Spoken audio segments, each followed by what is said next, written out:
do you feel like you've done well in handling this place through 2 rounds?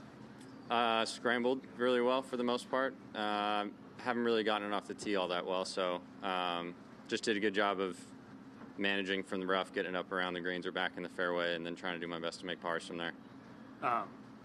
This place in Cognizant, you have a good record at Cognizant. You're playing well here through 2 rounds. These shorter golf courses laden with trouble wouldn't seem to fit like a long hitter. What do you feel like you do well in these types of challenges? Yeah, I think, for the most part, I like kind of keeping it low off the tee and just kind of getting it in play, and that's what this place is somewhat about.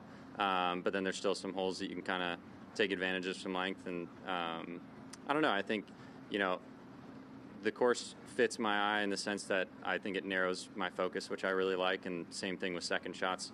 You have to be really precise, so I feel like when I'm hitting it well, I want the second shots to be as tough as possible. You say your scrambling has been key. What do you feel like, if you go practice today, what do you feel like you'll work on in your ball striking?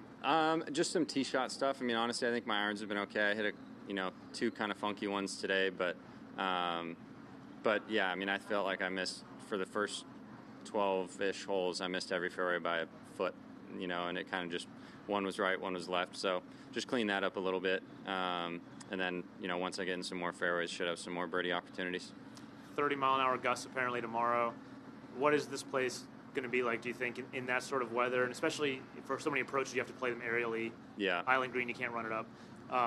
How do you combine controlling in the wind with also the need to kind of get it aerial? Yeah, it's going to be tough. I think it's just going to be one of those days you just have to take advantage of the downwind holes and when the course kind of gives you something. And then other than that, just trying to keep it in front of you and really, miss on the correct side of the hole. Try not to leave yourself too many long par putts because it's just going to be a grind of a day. So fairways are definitely going to be key tomorrow.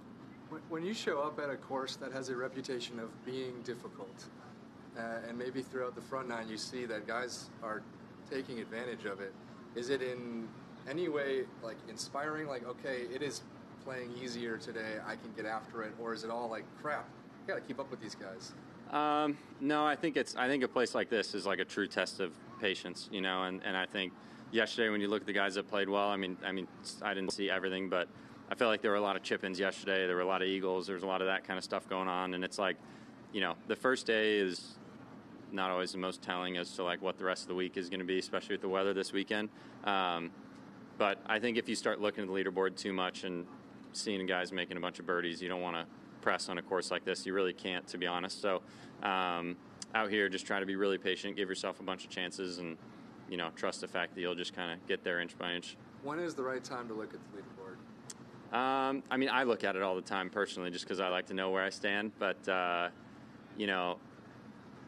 think really just like any time on Sunday, I think it's appropriate to look at it for the most part. But also, a course like this, there's a little bit more of a option A, option B to a lot of holes where you can press it and push it off the tee a little bit, or you don't need to. So, if you're up around the lead, maybe you don't need to. And if you need to make a few birdies, maybe start pushing it. What is your club of choice for keeping it low off the tee?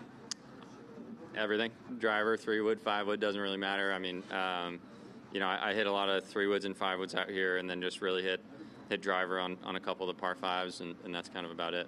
You ever force yourself to not look at a leaderboard for an extended period of time? I tried to, like when I was in college, I think, and I just didn't like it. If basketball game guys are going to know if they're 2 or 3 points back with 10 seconds to go, so I feel like golf should be the same way. Yeah, I agree. Yeah. Cool. Thanks, guys. Thanks, Greg.